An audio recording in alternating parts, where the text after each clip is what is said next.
Hello everyone. Good morning to all of you.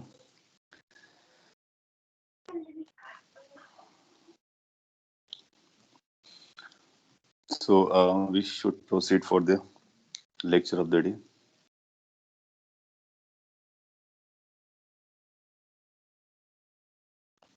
हम लोग vectors को कैरी फॉरवर्ड कर रहे हैं. वेक्टर्स में आपको क्रॉस प्रोडक्ट चल रहा है. Hopefully everything is fine. So अगर आपके पास कोई डाउट है तो हम आपके पहले डाउट ले लेते हैं. वेक्टर अभी तक जितना लर्न किया उस पर, और फिर क्रॉस प्रोडक्ट को कंप्लीट करने की कोशिश करेंगे आज.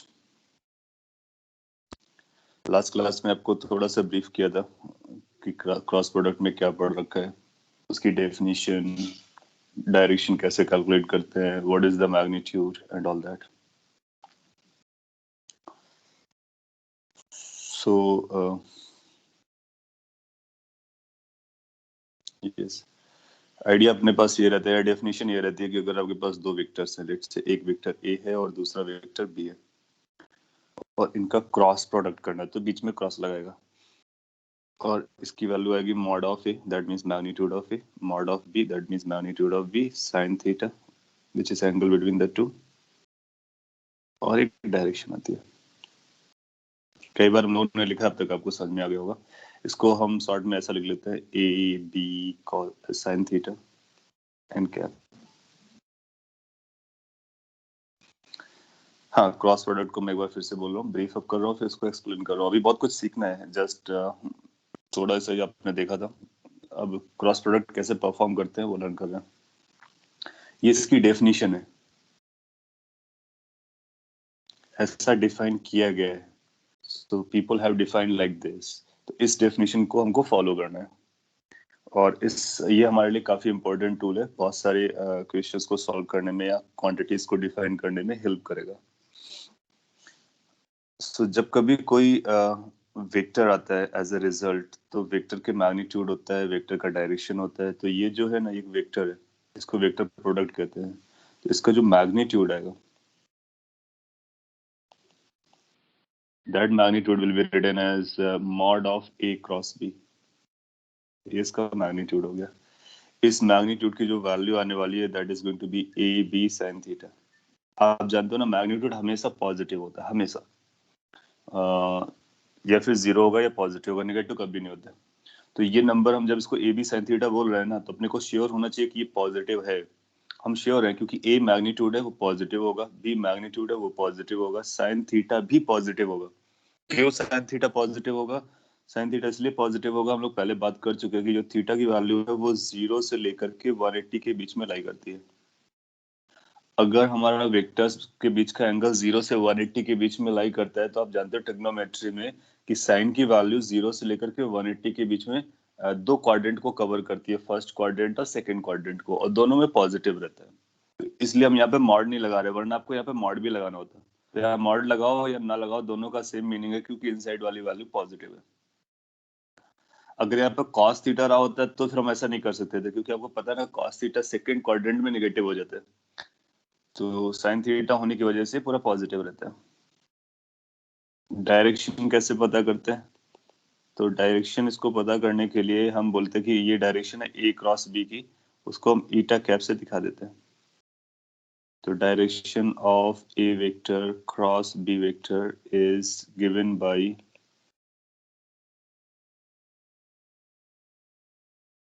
कैप, ईटा कैप और एन कैप, जो भी आप लिखना चाहो. सो यूनिट वेक्टर से उसकी डायरेक्शन देते हैं. इस डायरेक्शन के बारे में हम लोगों ने लास्ट क्लास में बात किया था, तो उससे पहले भी क्या, फिर से एक बार रिवाइज करा देता हूँ मैं. बहुत इंपॉर्टेंट है ये डायरेक्शन वाला एंगल. जो डायरेक्शन होती है वो इस तरह से डिसाइड करते हैं कि जो ए क्रॉस बी की डायरेक्शन यानी एन कैप है, वो ए के परपेंडिकुलर होगा एज वेल एज बी के परपेंडिकुलर होगा. ये दोनों कंडीशन साइमल्टेनियसली ट्रू होनी चाहिए, जिसका अपना मीनिंग आता है कि इसकी जो डायरेक्शन आएगी is perpendicular to plane of A B. So अगर दो वेक्टर्स का प्लेन आपको पता चलता है, तो उस प्लेन के परपेंडिकुलर जाना होता है, या फिर दोनों वेक्टर्स के परपेंडिकुलर आप कैसे भी जा सकते हो. इसके बाद क्या करना होता है, and then you need to use right hand rule. Right hand rule use करना होता है। राइट हैंड रूल में हम लोगों ने ये लर्न किया था, राइट हैंड को यूज करोगे, लेफ्ट को नहीं, ऑफ कोर्स नाम से जा रहे हैं। और फिंगर्स को स्ट्रेच करोगे, फर्स्ट वेक्टर की डायरेक्शन में रखोगे, अगर फर्स्ट वेक्टर ए है तो ए की डायरेक्शन में रखोगे, नेचुरल कर्लिंग बी की डायरेक्शन में करोगे। फिर थंब जिस डायरेक्शन में जाएगा वो दो में से एक डायरेक्शन बताएगा, कौन सी दो में से, जो प्लेन के परपेंडिकुलर थी। ये इसकी पूरी डेफिनेशन और स्टोरी अंडरस्टैंडिंग है। ये पोर्शन आपको समझता है, इसका मतलब बेसिक हमारा क्लियर है। अब आगे इसका एप्लीकेशन है, तो एप्लीकेशन हम प्रैक्टिस के साथ मास्टर करेंगे। आपने कुछ पूछा, मैं एक बार उसका रिस्पॉन्स करता। आपने बोला है कि can you please repeat the reason why sin theta is only between 0 to 180। Okay, यहाँ पर जो थीटा होता है, तो थीटा के बारे में समझना कि जब कभी हम थीटा लिख रहे होते हैं, चाहे वो डॉट प्रोडक्ट हो या क्रॉस प्रोडक्ट हो, so theta is known as angle between two vectors. कौन से टू वेक्टर्स? जिनका इन्वॉल्वमेंट हो रहा है। और आपने प्रीवियस वीडियोस वॉच किए होंगे या क्लास अटेंड किया होगा, तो एक किसी ना किसी लेक्चर में हम लोगों ने एक हेडिंग डाली थी, एंगल बिटवीन टू वेक्टर्स। तो दो वेक्टर्स के बीच के एंगल को कैसे डिसाइड करते हैं या कैसे डिफाइन करते हैं, दोनों आपने लर्न किया है। फिर भी मैं आपको एक्सप्लेन करता कि अगर अपने पास एक वेक्टर ए ये है और दूसरा वेक्टर ये है, so this is A, this is B, so इन दोनों के बीच के इस एंगल को थीटा कहते हैं। अब ये थीटा की वैल्यू कहाँ से कहाँ तक जा सकती है, रेंज करेगी, ये हम लोगों को समझना होता है। समझते हैं। अगर इस बी को नीचे लेकर के आ जाओ तो थीटा की वैल्यू कम होती रहेगी, कम होती रहेगी, कम होती रहेगी। मिनिमम कहाँ तक पहुंचेगी? जब बी की value, B vector A vector को ओवरलैप करेगा। तो जब बी वेक्टर ए वेक्टर को ओवरलैप करेगा, उस समय थीटा अपनी लीस्ट वैल्यू पे पहुंचेगा। अंडरस्टूड है? ये लीस्ट वैल्यू कितनी हो जाएगी? 0। इसका मतलब थीटा 0 हो सकता है और 0 से बड़ा हो सकता है। अब बड़ा कितना हो सकता है? बड़ा समझने के लिए आप बी को फिर से पकड़ो और बी को इस साइड ले जाओ। जितना इधर ले जाओगे थीटा बढ़ेगा, राइट। अगर आपने बी को ऐसा किया होता तो 90 डिग्री हो गया होता। इन केस बी को इधर ले जाओगे तो 90 से बड़ा हो जाएगा। बी को अगर आप इधर लेके आओगे तो ये 180 हो जाएगा। तो थीटा 0 से 180 तक चलता है, ये हम लोगों ने आइडेंटिफाई कर लिया। अब हमने को ये क्लेम करना है कि ये 0 से कम और 180 से ज्यादा नहीं है। उसको कैसे क्लेम करेंगे? अब सपोज कर लीजिए आपने और बी को टर्न किया तो ऐसा हो जाएगा, ये भी आ गया। तो इस एंगल को आप थीटा कह सकते हो, right? लेकिन इसको फिर हम थीटा नहीं कहते हैं।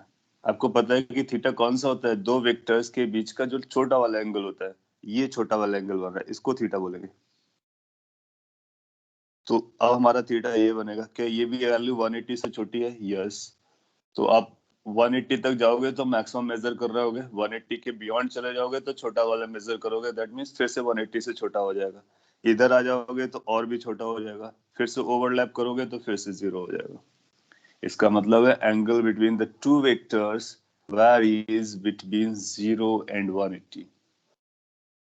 एक छोटा सा पॉइंट था, मैंने रिपीट भी कर दिया, अब आपको समझ में आ जाना चाहिए। 0 से 180 होगा। 180 से जैसा ही अगर एंगल बड़ा होने वाला होता है तो हम बड़े एंगल को ना मेजर करके छोटे एंगल को मेजर करते हैं, क्योंकि डेफिनेशन में ये लिखा गया था, दो वेक्टर्स को अगर आउटवर्ड ड्रॉ करते हो तो उनके बीच में जो छोटा एंगल होता है उसको मेजर करते हैं। जैसे यहाँ पर भी देखो, अगर बी को हमने ऐसे प्रोड्यूस किया होता है और ए को ऐसे प्रोड्यूस किया होता, तो ये भी तो एक एंगल है ए और बी के बीच को, इसको नहीं मेजर करते हैं। किसको मेजर करते हैं? जो छोटा वाला है। दो लाइंस के बीच में हमेशा दो एंगल बनेंगे, और वेक्टर में उसमें कौन सा थीटा होगा? जो स्मॉल वाला होता है। Okay, so any other doubt अगर आता है तो आपको पूछना है। इसका एक्सप्लेनेशन हो गया, हम लोग आगे बढ़ते हैं। अब हम डायरेक्शंस को और मैग्नीट्यूड्स को कैलकुलेट करेंगे और भी इसके एप्लीकेशंस को वॉच करेंगे। क्रॉस प्रोडक्ट का ये क्रक्स पोजीशन, क्रक्स पॉइंट है। क्या क्या आपको समझना होता है? क्रॉस प्रोडक्ट क्या होता है, डेफिनेशन क्या होती है, डेफिनेशन में ये मैग्नीट्यूड्स क्या होते हैं, एंगल क्या होता है, डायरेक्शन क्या होता है, टोटल का मैग्नीट्यूड क्या होता है। डायरेक्शन के लिए यहाँ पे डिस्क्रिप्शन दिया गया और एंगल के लिए यहाँ पे डिस्क्रिप्शन दिया गया।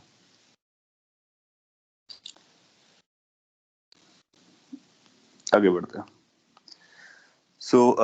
अब अपने पास एक डेफिनेशन आ गया कि क्रॉस प्रोडक्ट जब कभी दिया जाएगा तो उसको हम क्रॉस करके बता दिया करेंगे।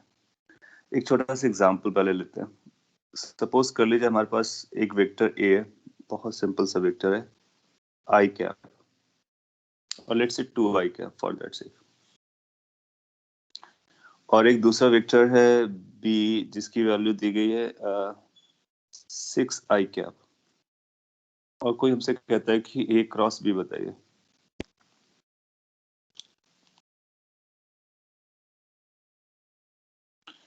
तो ए क्रॉस बी को हम यहाँ पे परफॉर्म करना चाहते हैं। हमारे पास दो वेक्टर्स पता है, सो आपको क्या करने का, आप 2 को आई कैप के साथ लिख दो, क्रॉस लगा दो 6 को आई कैप के साथ लिख दो। देन आफ्टर आप देखोगे कि इसकी डायरेक्शन क्या है, इसकी डायरेक्शन क्या है। तो जब हम ए को ड्रॉ करेंगे तो ये बनेगा, बी को ड्रॉ करेंगे तो थोड़ा सा ज्यादा जाएगा, उसका मैग्नीट्यूड ज्यादा है। So this is your vector A, this is your vector B. Then identify how much the angle they are having.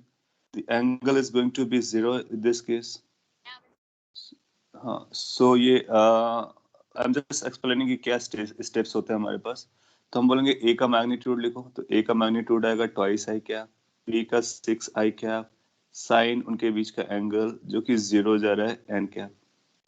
Sign 0 की वैल्यू 0 होती है, इसका मतलब ये आंसर कितना हो जाएगा, नल नल वेक्टर के बराबर हो जाएगा, 0 वेक्टर के बराबर हो जाएगा। यहाँ से एक बात और आपको पता चले कि अगर दो वेक्टर्स की डायरेक्शन सेम होती है तो साइन की वैल्यू 0 हो जाएगी उस एंगल के लिए, 0 एंगल के लिए। या फिर अपोजिट होता है तो ये 180 होता है, तब भी साइन 180 0 हो जाता है। तो हम एक रूल बना लेते हैं कि अगर दो पैरेलल वेक्टर्स रहेंगे तो उनका क्रॉस प्रोडक्ट हमेशा 0 रहेगा। तो यहाँ से कंक्लूजन ये निकलेगा, if A vector is parallel to B vector, parallel का मतलब एंगल 0 हो या 180 हो, दोनों चलेगा, यानी इक्वल, एक सेम डायरेक्शन में हो या अपोजिट डायरेक्शन में हो। If A is parallel to B vector, then A cross B must be 0. 0 ना लिख करके 0 वेक्टर लिखते हैं, क्योंकि वेक्टर का आंसर वेक्टर ही होता है। So, एक ये रूल निकल के आएगा, जैसे कि आपने क्रॉस डॉट प्रोडक्ट में देखा था, परपेंडिकुलर केसेस में वो 0 होते थे डॉट प्रोडक्ट, यहाँ पर पैरेलल केस में क्रॉस प्रोडक्ट 0 होता है। सो ये थ्योरेटिकली भी पूछ लेता है, इसके एप्लीकेशंस भी आ जाते हैं। और अगर कभी आपसे कोई पूछता है कि हम ए वेक्टर का क्रॉस ए वेक्टर के साथ करते हैं, तो जाहिर सी बात है कि वो सेम वेक्टर है तो उनके बीच का एंगल कितना रहा होगा, 0 रहा होगा, तो उनका क्रॉस प्रोडक्ट 0 हो जाएगा। तो किसी भी वेक्टर का उसी के साथ क्रॉस करना 0 रहता है। बेसिकली दो डायरेक्शंस को अगर सेम डायरेक्शन को क्रॉस करोगे तो वो 0 हो जाएगा। अगर आपसे बोलता है कि हमारे पास दो वेक्टर्स हैं, एक ए है दूसरा बी है, दोनों आपस में परपेंडिकुलर है, तो फिर ये कितना हो जाएगा, ए क्रॉस बी। तो ए क्रॉस बी की वैल्यू आएगी ए का मैग्नीट्यूड, बी का मैग्नीट्यूड साइन 90, साइन 90 कितना हो जाएगा 1। तो साइन 90 वाला टर्म चला जाएगा, एन क्या बचेगा। So, अगर दो वेक्टर 90 डिग्री पर होते हैं तो फिर वो ट्रिग्नोमेट्रिक फंक्शन जो है हमारा 1 हो जाता है।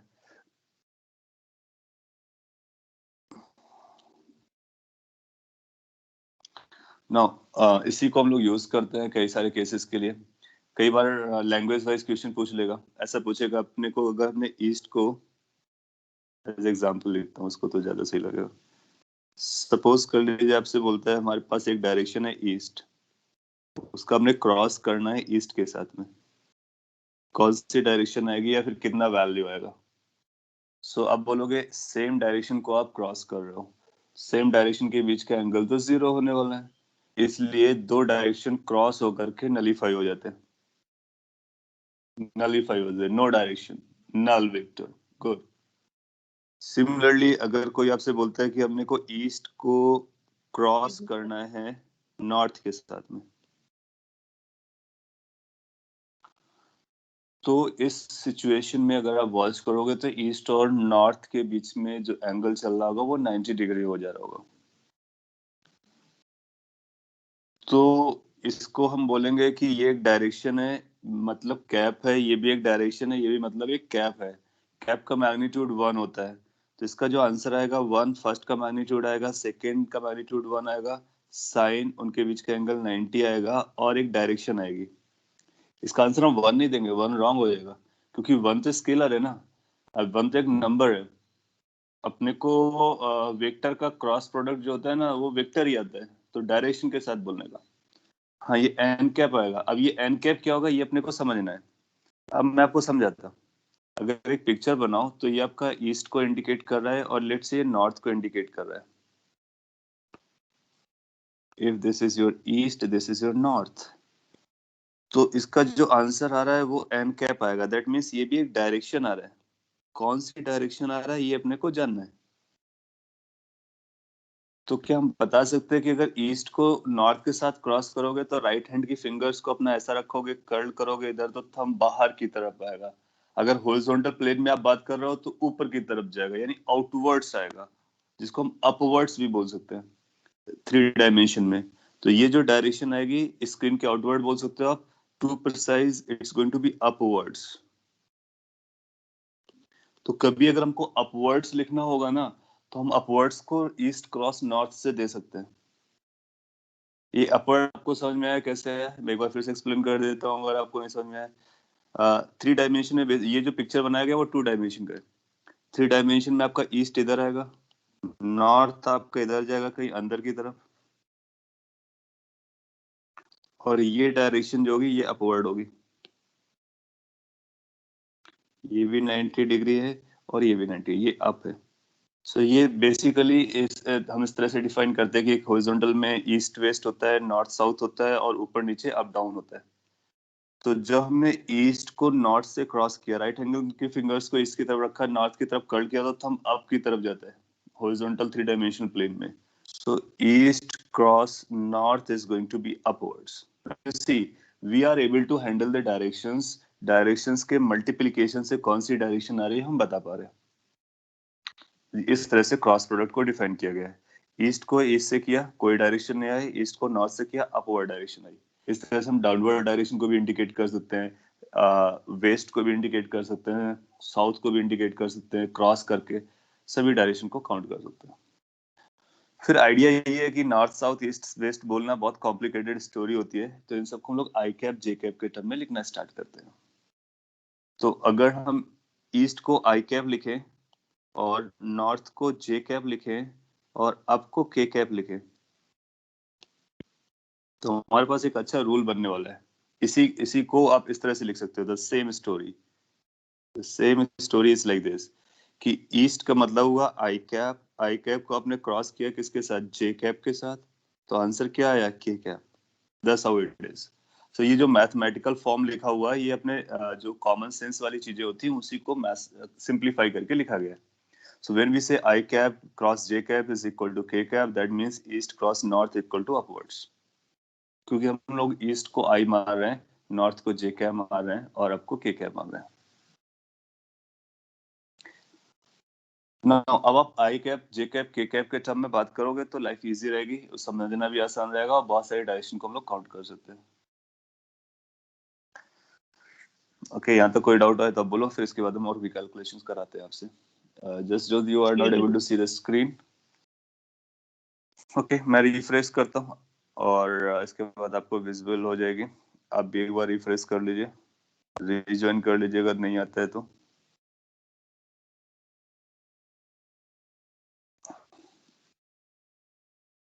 होपफुली अब आ जाएगा।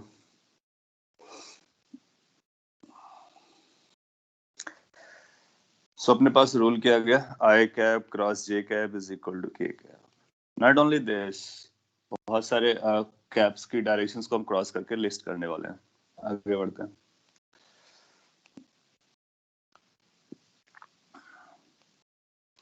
सो अगर कभी आपको आई क्रॉस जे की वैल्यू पता करनी हो तो हम बोलेंगे ये के आ जाएगा। ठीक है। कभी आपको जे क्रॉस आई की वैल्यू पता करनी हो तो हम लोग जानते हैं कि अगर क्रॉस प्रोडक्ट में आप पोजीशन को स्वैप करते हो तो एक माइनस आता है। So this is going to be minus I cross J, but I cross J is K, so 10 minus K. Good. So point is कि अगर आपको एक का तरह से cross, yes Excuse me, sir. Sir, screen is not visible. Can you reshare? screen is not visible to all in this case. Okay, surely I'm going to reshare. Maybe. Okay, wait a minute, I'm resharing.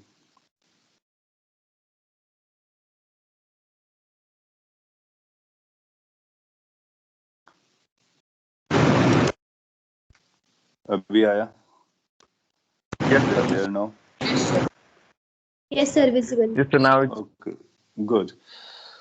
So again फिर से मैं pick करता हूँ. I cross J को K हम लोगों ने बताया. तो कभी कोई J क्रॉस I पूछेगा तो हम लोग जानते हैं कि J क्रॉस I और I cross J negatively share equal होते हैं.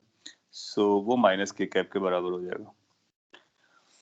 इसी तरह से अगर कभी हमको ये पता करना हो कि J क्रॉस K कितना होगा, यानी y डायरेक्शन को हम z डायरेक्शन से क्रॉस करेंगे तो दो डायरेक्शन का क्रॉस प्रोडक्ट, एक रूल आपके पास आ गया कि दो डायरेक्शन का क्रॉस प्रोडक्ट एक डायरेक्शन आता है. तो यहाँ पर भी दो डायरेक्शंस हैं, उनका क्रॉस प्रोडक्ट एक डायरेक्शन आएगा. तो j क्रॉस k आप करोगे तो आप पाओगे कि ये i कैप के बराबर आएगा. अब आपको समझना है कि ये कैसे आया होगा, तो अगेन मैं आपको इंडिकेट करके बताता. लेट्स से ये आपका i कैप डायरेक्शन है और इनसाइड की तरफ j कैप डायरेक्शन है, ये k कैप डायरेक्शन है. यहाँ पे मैं फिगर 3 डायमेंशनल बनाने की कोशिश कर रहा हूँ. 3 डायमेंशनल में जनरली हम लोग इसी तरह से दिखा पाते हैं और ये बोलते हैं कि हमारा आई कैप है यानी एक्स एक्सिस है, ये भी 90 डिग्री पर है, और ये वाई एक्सिस है जिसको हम जे कैप बोल रहे हैं, ये भी 90 डिग्री पर है, के कैप है जिसको हम जेड एक्सिस बोल रहे हैं. आप कैसे भी दिखा सकते हो, एक्सिस आपकी चॉइस है, बट आपको तीनों को परपेंडिकुलर रखना होता है एक दूसरे के और एक पर्टिकुलर ऑर्डर पे फॉलो करना होता है. जो राइट हैंड सिस्टम हम लोग जो हम लोग कोऑर्डिनेट सिस्टम यूज करते हैं ना, इसको बोलते हैं right hand coordinate system. Right hand coordinate system.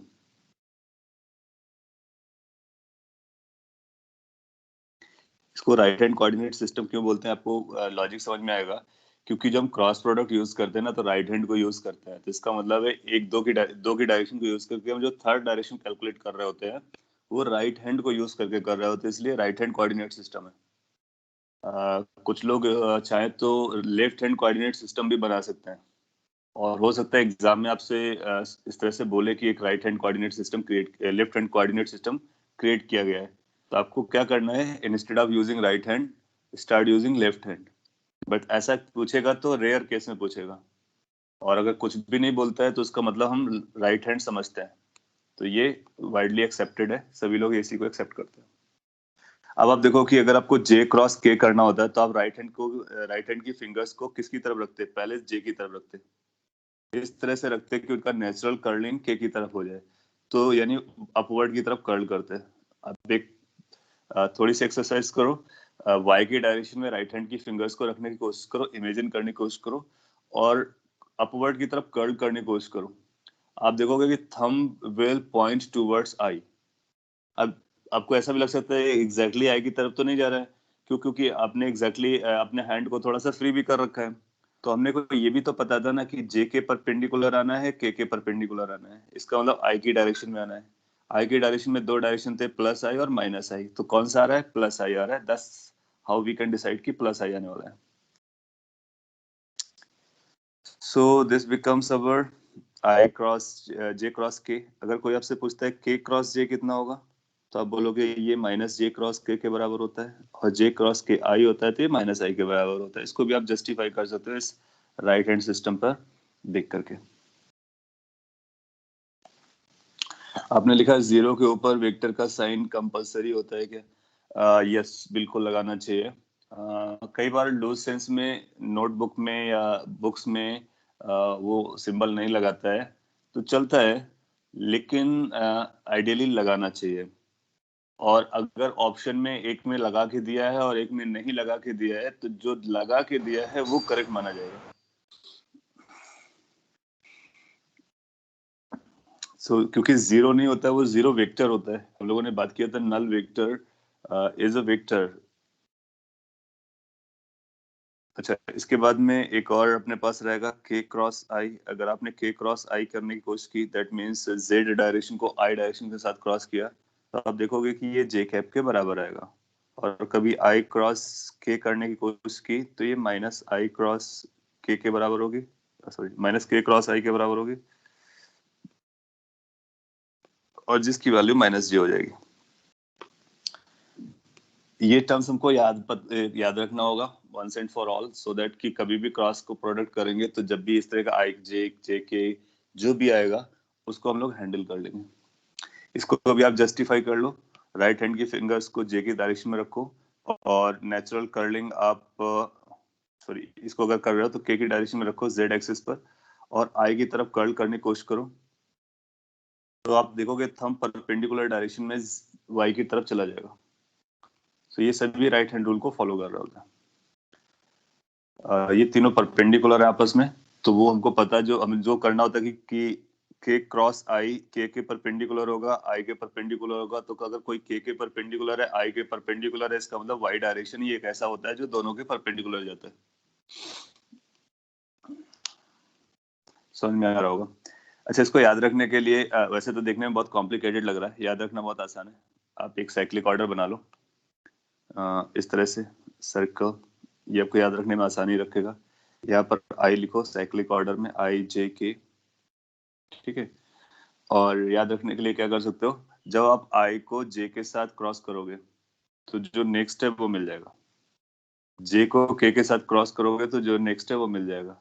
के को आई के साथ क्रॉस करोगे तो जो नेक्स्ट है वो मिल जाएगा। तो ये साइक्लिक ऑर्डर पे चलते हैं। I cross J is equal to K, I cross J is equal to K, then j cross k is equal to I, j cross k is equal to next, j cross k is equal to next. Similarly, then you can say कि k cross I is equal to j, k cross I is equal to j. So you can remember this cycle, and in the cyclic order, अगर आप order पे चल रहे हो तो next वाला मिलता है आपको। अगर ये reverse पे चल रहे हो तो फिर next वाला तो मिलेगा लेकिन माइनस के साथ मिलेगा। सो इस तरह से आप याद रख सकते हो, याद रखने के लिए बहुत इंपॉर्टेंट है, बहुत जरूरी भी है। तो ये तो हो गया कि जब आई जे के आपस में क्रॉस प्रोडक्ट करते हैं एक दूसरे के साथ, लेकिन जब हम आई को आई के साथ क्रॉस करेंगे तो कितना आएगा, तो हम लोग तो जानते हैं ये तो नल आएगा, क्योंकि दो सेम डायरेक्शन वाले वेक्टर्स, पैरेलल वेक्टर्स का क्रॉस प्रोडक्ट जीरो होता है। अगर आपको जे को जे के साथ क्रॉस करना पड़ा, या फिर के को के साथ क्रॉस करना पड़ा, या किसी एक डायरेक्शन को दूसरी डायरेक्शन के साथ क्रॉस करना पड़ा, उसी डायरेक्शन को उसी डायरेक्शन के साथ क्रॉस करना पड़ा, ये सब जीरो होते हैं। अभी हमने वो देखा था ईस्ट क्रॉस ईस्ट का ईस्ट के साथ क्रॉस किया था, वो जीरो आ रहा था। तो this is how cross product have been defined. तो इसको मैथमेटिकली भी समझना है और प्रैक्टिकली भी समझना है कि डायरेक्शंस को हम किस तरह से मल्टीप्लाई करके कौन सी डायरेक्शन अचीव कर रहे हैं। इसके बेसिस पर हम कैलकुलेशंस कर पाएंगे। अब हमको कोई भी दो डायरेक्शन देगा, उसका क्रॉस प्रोडक्ट कराएगा, तो हम उसके परपेंडिकुलर की थर्ड डायरेक्शन को पता कर लेंगे राइट हैंड को यूज करते हुए। अगर वो आई कैप जे कैप के टर्म्स में देगा तब भी हैंडल कर लेंगे, ईस्ट वेस्ट नॉर्थ साउथ बोलेगा तब भी हैंडल कर लेंगे, कोई भी लैंग्वेज यूज करेगा तो चलेगा अपने लिए। कई बार आपसे पूछ लेता है कि अगर आपको दो कोऑर्डिनेट एक्सिस दे देगा तो बोलेगा थर्ड कोऑर्डिनेट एक्सिस कहाँ पर होगी बताइए। तो अगर हमको दो कोऑर्डिनेट एक्सिस पता है तो हम थर्ड बता देंगे। कैसे बता देंगे, क्योंकि हमको पता है ना कि उनका क्रॉस प्रोडक्ट चलता है, तो क्रॉस प्रोडक्ट से हम थर्ड की डायरेक्शन पता कर लेते हैं। मैं आपको एक दो एग्जांपल देता हूँ उस बेसिस पे। ओके, आपने लिखा है there is no direction on O vector I. Zero के बारे में, हाँ जीरो के पास डायरेक्शन नहीं होती है क्योंकि हम डायरेक्शन डिफाइन नहीं कर पाते हैं। बट इसको वेक्टर इसलिए बोला जाता है कि ताकि इक्वेशन हमारी वैलिड हो जाए। क्योंकि जब कभी हम लोग इक्वेशन लिखते हैं ना, सो उसमें इक्वालिटी होती है। इक्वालिटी का मतलब होता है लेफ्ट साइड और राइट साइड में बराबर चीजें लिखनी है। तो मैग्नीट्यूड तो आपको बराबर लिखना है, डायरेक्शन भी बराबर लिखनी है, अब एट क्वांटिटीज का टाइप भी बराबर लिखना है। सो इसका मतलब अगर लेफ्ट साइड में वेक्टर लिखा गया है तो राइट साइड में भी वेक्टर लिखना चाहिए। स्केलर नहीं लिख सकते या फिर नंबर नहीं लिख सकते हो, क्योंकि वेक्टर कभी नंबर के बराबर नहीं होता है। इसलिए हम यहाँ पे जीरो लिखना अवॉइड करते हैं कि जीरो और जीरो वेक्टर में क्या अंतर है। जीरो का वैल्यू भी जीरो है, जीरो वेक्टर का भी वैल्यू जीरो है, लेकिन एक स्केलर क्वांटिटी है, दूसरा वेक्टर क्वांटिटी है। तो जब अगर हमको ए को लिखना होगा तो हम जीरो लिखेंगे, लेकिन अगर ए वेक्टर को लिखना होगा तो हम जीरो वेक्टर लिखेंगे। This is how things goes. Understood है? नंबर नंबर के बराबर होता है, वेक्टर वेक्टर के बराबर होता है। तो वो डिफाइन इसलिए किया गया सो दैट कि आप इक्वेशन को लिख सको।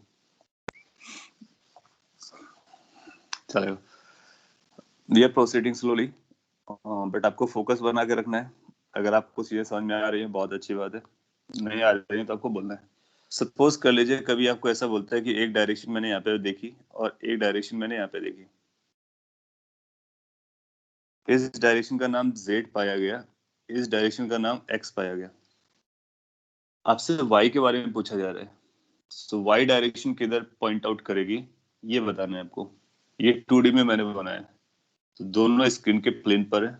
सो आपसे पूछता है find direction of plus y y। सो जब कभी राइट हैंड कोऑर्डिनेट सिस्टम में दो डायरेक्शंस अपने को पता होंगे, थर्ड डायरेक्शन हम क्लियरली बता देंगे। y के दो ऑप्शन हो सकते हैं, कौन सा, या तो आउटवर्ड आएगा या इनवर्ड आएगा। क्यों? क्योंकि ये राइट हैंड कोऑर्डिनेट, क्योंकि ये परपेंडिकुलर कोऑर्डिनेट सिस्टम है, तो तीनों परपेंडिकुलर होना जरूरी है। सो y either will be outward और विल बी इनवर्ड, ऑप्शन में दोनों देगा आपको, तो करेक्ट प्लस y अपने को चाहिए। सो पता करने के लिए हम लोग क्या कर सकते हैं, आइडिया। आप देखो ये जो ये z है, ये बेसिकली कौन सा है, k कैप है, और ये कौन सा है, i कैप है। अपने को j कैप चाहिए, प्लस j कैप। अच्छा, हम जे कैप कैसे निकाल सकते हैं, के क्रॉस आई से निकाल सकते हैं। अपने को पता होता है कि K cross I is equal to J. तो ये फॉर्मूला आपके दिमाग में आ जाएगा। अब आप क्या करो, राइट हैंड की फिंगर्स को के की डायरेक्शन में रखो, नेचुरल कर्लिंग आप आई की तरफ करो। As soon as you do this, thumb आपको बताएगा कि हमको बाहर की तरफ जाना है या फिर अंदर की तरफ जाना है। सो ये बोलेगा कि आउटवर्ड है, सो यहाँ से हमको पता चल जाएगा this is Y outward. Outwards हमारा करेक्ट आंसर हो जाएगा। सो कई बार क्या होता है एग्जाम में आपको ऑप्शंस दे देगा, बोलेगा बताइए कौन सा कोऑर्डिनेट सिस्टम राइट हैंड को फॉलो करता है, कौन सा नहीं करता है। So you just use these things, जो भी दिया उनके डायरेक्शंस लिखो, उसको क्रॉस करके जो अननोन है उसकी डायरेक्शन को पता करने की कोशिश करो, अपने को आंसर मिल जाएगा। सिंपल है, इजी और इम्पोर्टेंट भी है। आगे बढ़ते हैं। सो इसका मतलब आपको डायरेक्शन का सेंस समझ में आ गया और बेसिक चीजें समझ में आ गई। थोड़ा सा आगे बढ़ते हैं। उससे पहले आपने कुछ लिखा वो मैं पढ़ लेता हूँ।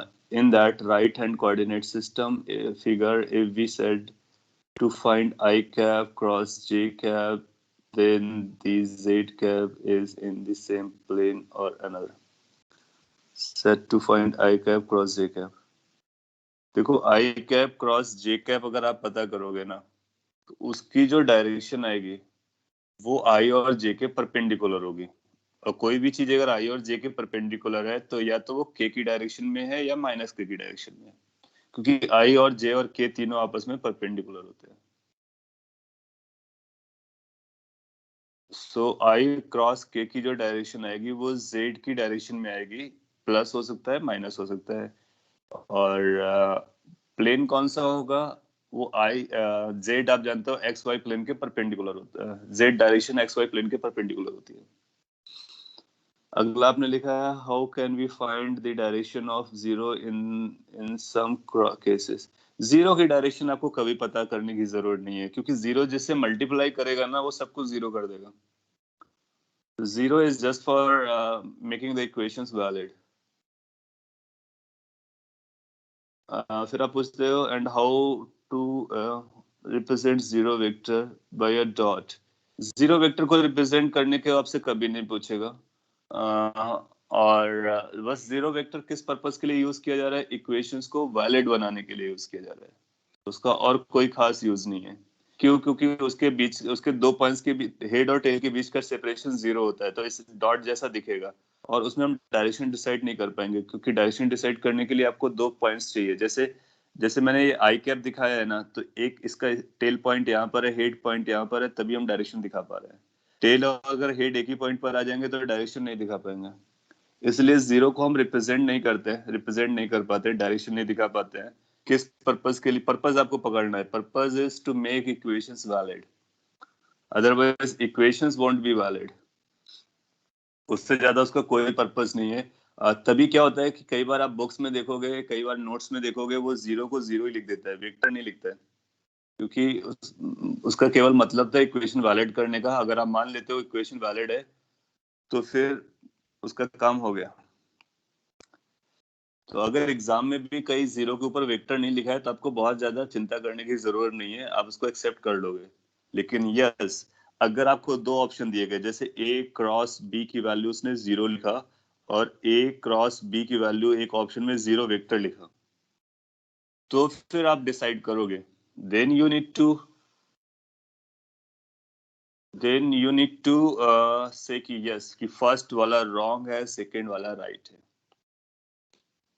और अगर सेकंड वाला लिखा ही नहीं उसने ऑप्शन में, केवल फर्स्ट वाला ही है और वो करेक्ट जा रहा है, तो हम उसको एक्सेप्ट भी कर लेंगे। सो थोड़ा सा फ्लेक्सिबल रहने का। Ideally this is correct, this is not correct. So अगर दोनों आएंगे तो फिर हम क्लियरली डिसाइड करेंगे, क्योंकि ऊपर वाला क्रॉस प्रोडक्ट में आंसर वेक्टर आना चाहिए था, जबकि उसने स्केलर लिखा है। हाँ, ये सब बेसिक है। अब हम इसको और भी आगे बढ़ाते हैं। लेट्स से क्रॉस प्रोडक्ट करते कैसे हैं उसके बारे में समझते हैं। एक आपको वेक्टर दिया गया ए, जैसे a1i plus a2j plus a3k। आपने डॉट प्रोडक्ट लर्न किया है। डॉट प्रोडक्ट का आंसर क्या आता था? a1 b1 plus a2 b2 plus a3 b3। Similarly हमको देखना है कि क्रॉस प्रोडक्ट का क्या आंसर आता है अगर हम इनको फुल वेक्टर के फॉर्म में लिखते हैं। सो ये आएगा b1i plus b2j plus b3k। कोई भी वेक्टर को 3 डायमेंशन में इस तरह से लिखा जा सकता है। A1, A2, A3, B1, B2, B3, these are called components. A1 is X component of A, A2 is Y component of A, A3 is Z component of A. Similarly, B1, B2, B3. So, अगर अपने पास ये 2 vectors हैं और हम लोग A cross B perform करना चाहते हैं, A क्रॉस B, हम लोग डायरेक्टली भी कर सकते हैं। हो सकता है हम में से कई लोग बिगनर्स हो, तो मैं डिटेल में कर रहा हूँ एक बार, सो दैट कि हमेशा के लिए आप याद रखो। अगर आपको ए क्रॉस बी करना है तो आप ए की जगह पर ए की डेफिनेशन लिख देंगे या ए की वैल्यू रखेंगे, जो भी दिया जाएगा। बीच में क्रॉस जरूर लगाएंगे क्योंकि क्रॉस प्रोडक्ट चल रहा है। और B1 B2 B3 के टर्म में बी को रख देंगे, जो भी दिया गया है। अब आपको इन दोनों को क्रॉस करना है। क्रॉस करने का मतलब हुआ मल्टीप्लाई करना बेसिकली। और क्या ख्याल रखना है कि ऑर्डर चेंज नहीं करना चाहिए, ये पहले रहेंगे, ये बाद में रहेंगे। इसको एक्सपेंड करेंगे और एक्सपेंड करने के बाद आप देखोगे 3 टर्म्स यहाँ पर हैं, 3 टर्म्स यहाँ पर है, तो टोटल 9 टर्म्स आने वाले हैं। उनमें से आई कैप जे कैप आएगा, बीच में क्रॉस आएगा। आई कैप और जे कैप के बीच के क्रॉस को आप समझ चुके हो, तो उसको सिंप्लीफाई करोगे, लिस्ट करोगे, फिर एक फाइनल आंसर सिंप्लीफाइड बन जाएगा। क्या बनता है? Let me explain that. Let's say कि हम इस B1 आई को इससे क्रॉस करते हैं, फिर इससे क्रॉस करेंगे, फिर इससे क्रॉस करेंगे, तो 3 टर्म्स निकलेंगे। सो A1 एक नंबर है, B1 एक नंबर है। A1 B1 को आप कहीं भी लिखो, कोई फर्क नहीं पड़ता है। लेकिन I का क्रॉस I से होने का, ये I इस I से क्रॉस हो रहा है, तो पहला वाला लेफ्ट वाला I है, दूसरा वाला राइट वाला I है। वैसे कोई फर्क नहीं पड़ेगा क्योंकि आंसर 0 होने वाला है, बट स्टिल। दूसरा, जब इसको आप इससे मल्टीप्लाई करोगे तो आपको मिलेगा A2 B1। और डायरेक्शन कौन कौन सी मल्टीप्लाई करेगी? जे आई के साथ मल्टीप्लाई करेगी। तो अगेन जे को लेफ्ट में रखना है, आई को राइट में रखना है, जो जैसा था वैसा। इसको इसके साथ क्रॉस कीजिए, सो अपने को अगला टर्म मिलेगा A3 की क्रॉस आई। सो आपने B1 आई को तीनों से क्रॉस कर लिया, 3 टर्म्स मिल गए। सिमिलरली आप B2 जे को क्रॉस कर लो, B3 जे को के को क्रॉस कर लो। आप चाहो तो इस तरफ से भी क्रॉस करो, चलता है, वो आपकी चॉइस है, लेकिन ऑर्डर मेंटेन करना है, लेफ्ट को लेफ्ट में, राइट को राइट में। ये लास्ट वाले में एक और टर्म रहा होगा, A3 B1, यहाँ पर एक B1 मिस हो गया। हम B2J को मल्टीप्लाई करते हैं, मैं क्विकली लिख रहा हूँ, आप कॉपी कर सकते हो। A1 B2 I cross J, calculation को ध्यान देने का। दूसरा आएगा A2 B2 J cross J। Third आएगा आपका A3 B2 K cross J। Similarly हम B3 K को भी मल्टीप्लाई कर सकते हैं, plus A1 B3 I cross K plus A2 B3 J cross K plus A3 B3 K cross K। ये 9 terms expansion के बाद आपको मिलते हैं। अब आपको उस स्लाइड को याद रखना है जो यहाँ पर बनाई गई है। ये आपको बताता है कि किसी भी दो का मल्टीप्लिकेशन क्या होता है। वो अगर आपको याद है साइक्लिक ऑर्डर पे तो समझेगा। अपने को पता है कि सेम का सेम से क्रॉस जीरो होता है, तो आई क्रॉस आई नल वेक्टर हो जाएगा। नल वेक्टर का मतलब ये पूरा टर्म जीरो वेक्टर हो जाएगा, खत्म हो जाएगा। जे क्रॉस जे नल वेक्टर हो जाएगा, के क्रॉस के नल वेक्टर हो गया। 3 टर्म्स चले गए। आपने देखा था डॉट प्रोडक्ट में 6 टर्म चले गए थे, केवल 3 टर्म्स बचे थे, A1 B1 plus A2 B2 plus A3 B3। यहाँ पर only 3 terms are getting zero and 6 terms are remaining. तो ये लेंथी कैलकुलेशन का होता है रिलेटिवली। मोर ओवर ये केवल नंबर नहीं है, इसमें डायरेक्शंस भी है।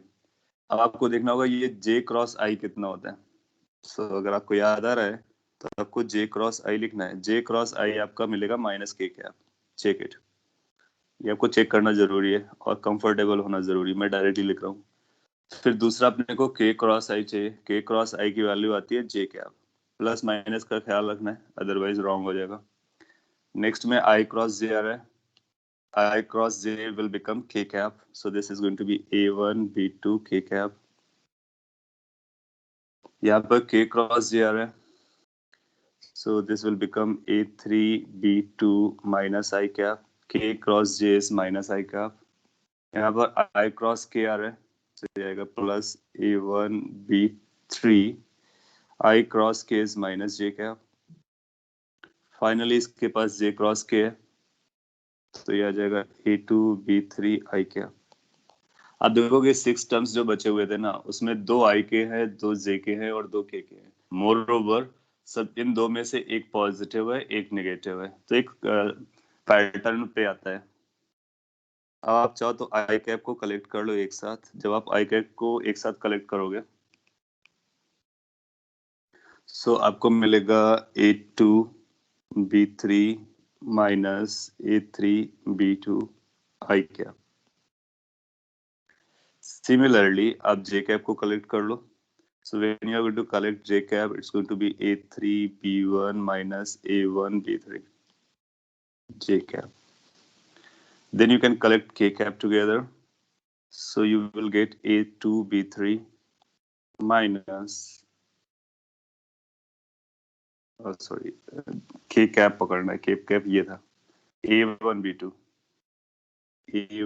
B2 minus A2 B1 K cap. You can check it. So this become our final expression, which is very important as well. So whenever you need to go for cross product, go with this. देखने में थोड़ा सा लेंदी है, but it's okay. It could be remembered, it could be calculated. आप क्या करो, आपके पास दोनों ऑप्शन है।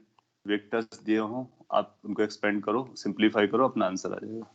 या फिर आप अगर डायरेक्टली याद रखना चाहो तो इसको याद रख सकते हो और directly A1 B1 A2 B2 को आइडेंटिफाई करके मल्टीप्लाई करके आंसर बता सकते हो।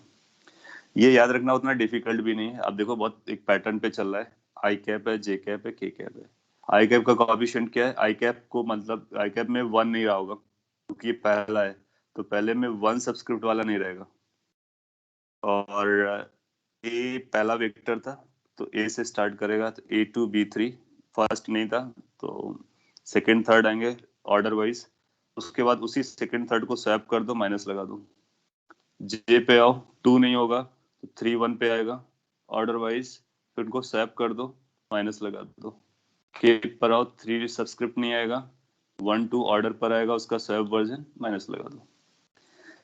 वैसे इतना याद रखना मैं सजेस्ट नहीं करता, बट जस्ट कुछ लोगों को याद रखना अच्छा लगता है तो आप याद रख सकते हो। अदरवाइज आई विल से कि you just expand it, remember I cap J cap, find your answer, that's done. और भी हमारे पास एक तरीका है, उसकी वजह उसको यूज करके हम लोग जनरली आंसर निकालना चाहेंगे, कैलकुलेशन करना चाहेंगे रादर देन एक्सपेंडिंग। सो ये भी एक बेसिक मेथड है जिसको अपने को समझने का। कॉपी कर लीजिए, कोई डाउट कंसर्न हो तो बताने का। मैं आपको इक्वेशन देता हूँ जिसका आपको आंसर इसी को एक्सपेंड करके सॉल्व करके बताना है। आपने कुछ और लिखा है, did please share slides on group after lecture. Yeah sure, I am going to share those. Determinant method, yes, so that's a determinant method is there. Generally हम लोग उसी को फॉलो करते हैं, but just to get used to this I cap cross J cap, ये समझना भी हमारे लिए इम्पोर्टेंट होता है टू स्टार्ट विथ।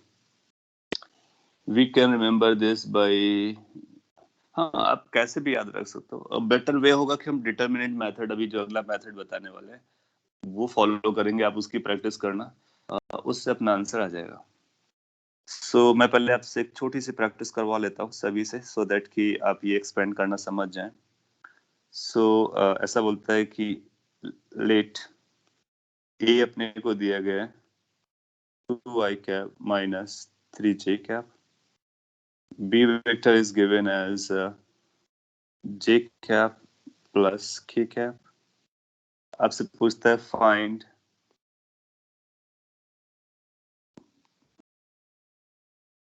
पहला a क्रॉस b।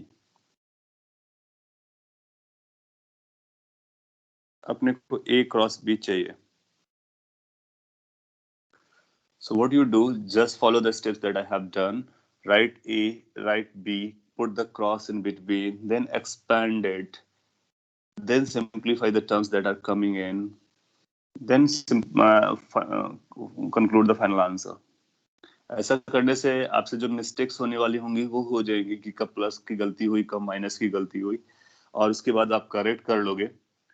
तो एक दो बार एरर करने के बाद आप करेक्ट हो जाओगे, फिर फ्यूचर में एरर्स नहीं होंगी। सभी को सॉल्व करना है, फिर जो फाइनल आंसर आएगा वो आपको बताना है।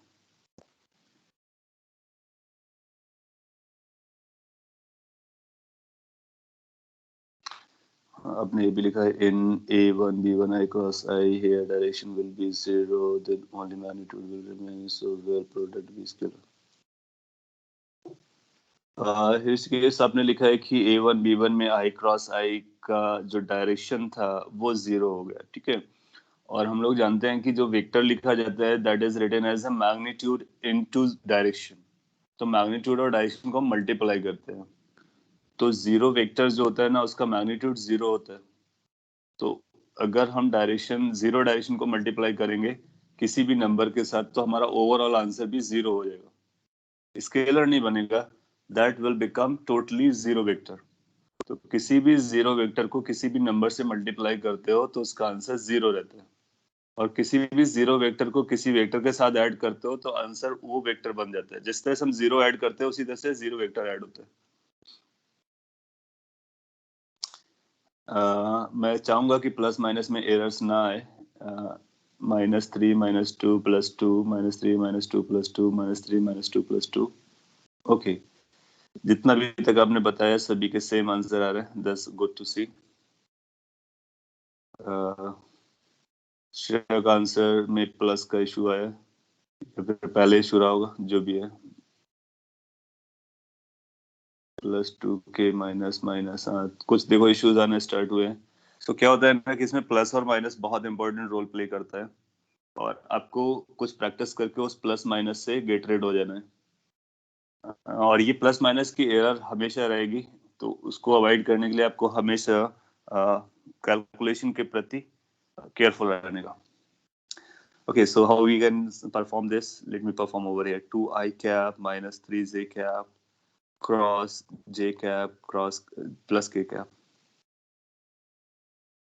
Now, when you expand it, you are going to get as twice I cap cross j cap minus 3 j cap cross j cap plus 2 j cap cross k cap minus 3 j cap cross k cap. इस तरह से आपको ये terms मिल जाएंगे। Now you put the values properly. I cross j is a key. अब आपको अगर यहाँ पर समझने में इश्यू हो तो छोटा सा ऐसे सर्कल बना लो इमीडिएटली, और उसमें एक साइक्लिक ऑर्डर दे दो। इसको आई बोलो, जे बोलो, के बोलो, और इसके बेसिस पर आप वहीं पर आइडेंटिफाई कर लो कि कौन सी डायरेक्शन हमारे आने वाली है। जैसे आई क्रॉस जे तो के आएगा, तो मैंने के लिख दिया। -3 जे क्रॉस जे तो 0 होता है, तो 0 वेक्टर हो जाएगा। +2 जे क्रॉस के करना है तो जे क्रॉस के ऑर्डर वाइज आई दे देगा। -3 जे क्रॉस के करना है, हाँ, 2 बार जे क्रॉस के होगा, कुछ तो गड़बड़ किया होगा फिर मैंने, ये आई होगा फिर, दिस वाज आई। सो ये था आई क्रॉस के आ रहे हो तो अपोजिट डायरेक्शन में आ रहे होते माइनस जे आएगा। सो ये बनेगा 2 टाइम्स माइनस जे कैप, -3 जे क्रॉस के करना था आपको तो आई कैप बन जाएगा। ये स्टोरी बन गई आपकी। 3 को 0 के साथ मल्टीप्लाई करोगे तो वाइनस हो जाएगा, तो ये बनेगा 2 k cap -2 j cap -3 i cap. So it's going to be like mine, अगर प्रॉपर्ली आप लिखना चाहो तो जनरली हम आई कैप को पहले लिखते हैं, तो -3 i cap -2 j cap +2 k cap, ये अपना आंसर बन जाएगा। अब में से कई लोगों का ये आंसर है, दैट्स करेक्ट। और अगर आपका प्लस माइनस का इशू हुआ है तो दो वजह से हुआ होगा, या तो आपने क्रॉस इसको एक्सपेंड करने में प्लस माइनस का इशू बनाया होगा, या फिर ये वैल्यूज को क्रॉस प्रोडक्ट की वैल्यूज को रखने में प्लस माइनस का इशू बनाया होगा। सो उसका आपको ख्याल करने का। ओके, तो ये हो गया आपका ए क्रॉस बी। सपोज कर लिए आपसे दूसरा पार्ट पूछता है कोई बी क्रॉस ए, बताइए।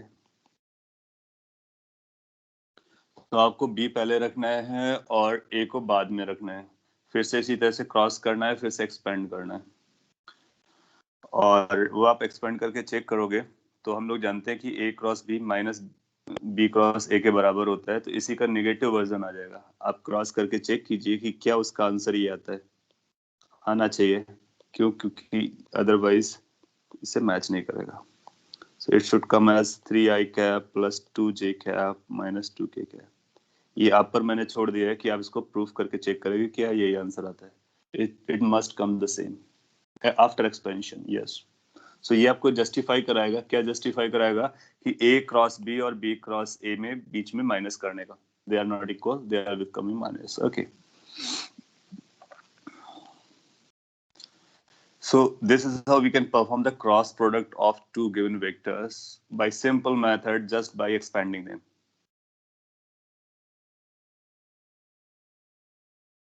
See, अगर आपसे कोई पूछता है a dot b बताइए, don't forget the dot as well because we have understood कि dot होता क्या है। So अगर a dot b पूछेगा तो एक दूसरी स्टोरी है जो पहले पढ़ी हुई है, so उसको उसके अकॉर्डिंग हैंडल करेंगे। और अब जानते हो डॉट प्रोडक्ट एक स्केलर नंबर होता है, यस। सो एक आंसर -3 आ रहा है। तो आप देखोगे आई कॉफिशिएंट्स को आपस में मल्टीप्लाई करोगे, एक का आई कॉफिशिएंट 2 है, दूसरे में 0 है। जे कॉफिशिएंट्स में आओगे, एक में -3 है, दूसरे में 1 है। के कॉफिशिएंट्स में आओगे, पहला 0 है, दूसरे का 1 है। सो आई को आई के साथ, जे को जे के साथ, के को के साथ मल्टीप्लाई करते हैं। सो इसका आंसर आ जा रहा है -3। Good, perfect. इसका मतलब है कि अब हम ये समझ सकते हैं हमारे पास दो वेक्टर्स गिवन हो तो हम बता देंगे डॉट प्रोडक्ट क्या है, क्रॉस प्रोडक्ट क्या है, और डॉट क्रॉस किस तरह से चल रहे होते हैं, उनकी वैल्यूज, उनकी डायरेक्शंस, क्या वो डायरेक्शन वाले होते हैं, वो सारा कुछ हम बता सकते हैं। अब जैसे ए क्रॉस बी आपको एक वेक्टर मिल गया तो इसकी डायरेक्शन भी बता सकते हो, इसका मैग्नीट्यूड भी बता सकते हो, कुछ भी बता सकते हो।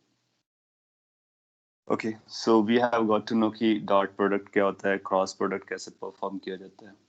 अब कई बार क्या होता है ना कि जैसे इसके 3 टर्म्स दिए हों, इसके भी 3 टर्म्स दिए होते हैं, एक्सपेंड करना भारी पड़ता है, तो उसके लिए एक मेथड यूज कर लेते हैं जिसको डिटर्मिनेंट मेथड कहते हैं। सो कभी भी अगर आपको ए क्रॉस बी करना है तो उसको आप ऐसे भी कर सकते हो। आपको क्या करना होगा कि आपको इस तरह से दो वर्टिकल लाइंस ड्रॉ करनी होंगी जिसको हम लोग डिटर्मिनेंट कहते हैं, और इस डिटर्मिनेंट्स में रोज एंड कॉलम्स को लिखते हैं। पहले रो में आपको लिखना होगा आई कैप, जे कैप, के कैप, ये 3 by 3 का डिटर्मिनेंट बनाएंगे। फिर फर्स्ट वेक्टर जो है ना, फर्स्ट वेक्टर के कोफिशिएंट्स को लिखेंगे या कंपोनेंट्स को लिखेंगे। फर्स्ट का जो आई के साथ कंपोनेंट आता है वो a1, जे के साथ आता है a2, के साथ आता है a3।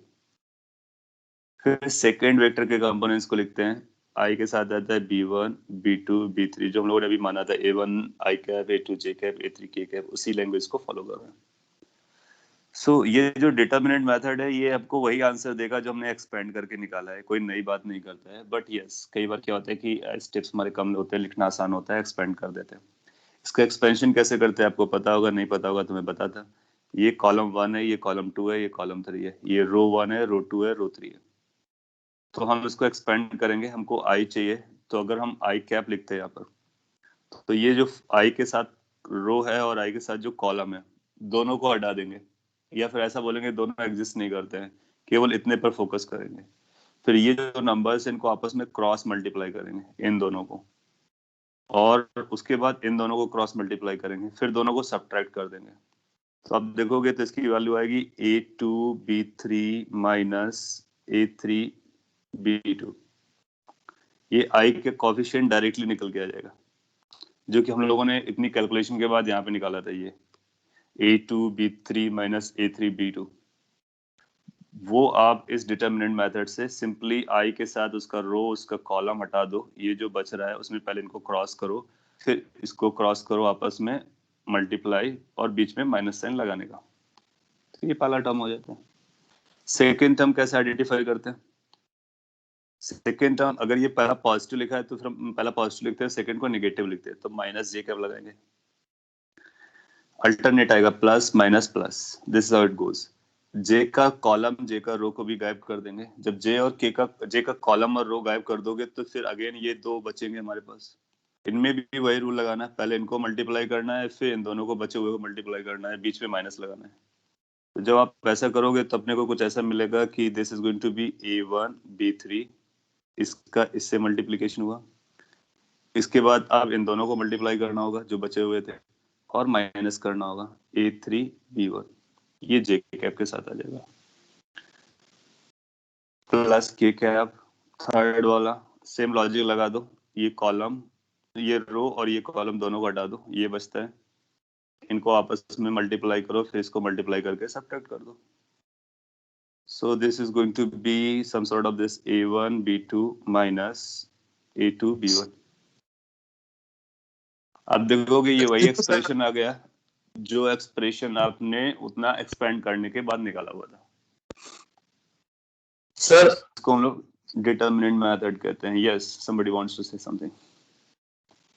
सर वो माइनस जे कैप कहाँ से आया, वो समझा नहीं। हाँ, इसको एक्सपेंड करने का ये मेथड होता है, मैथ्स में आपको सिखाया जाएगा कि जब कभी हम डिटरमिनेंट को एक्सपेंड करते हैं किसी रो के along, that means I cap चाहिए हमको, जे कैप चाहिए, के कैप चाहिए, तो उसका जो साइन आता है, तो पहला हमारा पॉजिटिव होता है, दूसरा हमारा निगेटिव होता है, तीसरा हमारा पॉजिटिव होता है। एक्चुअली इन जनरल कुछ ऐसा होता है, -1 की पावर रो प्लस कॉलम। तो आपको ये देखना होता है कि ये आई कैप है, कौन सी रो का है, फर्स्ट रो का है, कौन सी कॉलम का है, फर्स्ट कॉलम का है। तो इसके लिए आएगा -1 की पावर 1 प्लस 1, दैट मीन्स -1 की पावर 2, दैट मीन्स 1। सो इसके आगे हम ये मल्टीप्लाई करते हैं, सभी के आगे जिसके आगे हमको एक्सपेंड करना होता है। जब आप जे के साथ जाओगे तो जे फर्स्ट रो से तो बिलोंग कर रहा है, लेकिन सेकेंड कॉलम का है, तो ये 3 हो जाएगा, तो यहाँ पर -1 सर्वाइव कर जाएगा। जब आप के पास जाओगे तो फिर ये 4 होने की वजह से प्लस हो जाएगा। वो मैथ्स में आपको बताया जाएगा एग्जैक्टली क्या होता है, और डिटेल में अपने लिए क्या करना है, अल्टरनेट रखता है, पहला पॉजिटिव, दूसरा नेगेटिव, तीसरा पॉजिटिव। सो ये प्लस आई माइनस जे प्लस के। आप देखोगे कि इस माइनस को आप अंदर ले जाओगे तो वही एक्सप्रेशन बन जाएगा जो हम लोगों ने एक्सपेंड करके निकाला हुआ था। So this is how determinants are being opened. अब आप एक काम करो एज अ होमवर्क कि ये जो क्वेश्चन हम लोगों ने पिक किया था इसको डिटरमिनेंट मेथड से ट्राई करो, और जो नंबर जिसके कोफिशिएंट नहीं है उसका कोफिशिएंट आप 0 पकड़ोगे, एक्सपेंड करो, चेक करो कि क्या आपका आंसर ये आता है A क्रॉस B करने पे। फिर आप चेक करो B क्रॉस A के बारे में, अगर दोनों मैच करते हैं तो आपका ये भी मेथड स्ट्रांग हो जाएगा। फिर हम लोग इसी को फॉलो करेंगे, क्योंकि इससे क्या होता है, एक डिटरमिनेंट बताया, डायरेक्टली हमारा आंसर आता है। जबकि इस वाले मेथड में आपने देखा कि हमको बहुत सारा खिचड़ी पकानी होती है। चॉइस इज योर्स, आप इस पे एक्सपर्ट हो जाओगे ये भी चलेगा, और ये करना चाहो ये भी चलेगा, अल्टीमेटली हमारा आंसर करेक्ट आना चाहिए, दैट्स द पॉइंट। ओके, सो आपका टाइम हो गया, और ये क्रॉस प्रोडक्ट को कैसे परफॉर्म करना होता है आपने समझा है आज, और नेक्स्ट क्लास में अभी इसको कैरी करेंगे, कुछ और डिटेल में प्रैक्टिस करेंगे और पॉइंट्स बताएंगे, फिर आगे बढ़ते हैं। Any question or doubt, if at all, you can ask. Otherwise, we have done for the day. We will meet in the next lecture to carry it forward. Thank you, guys.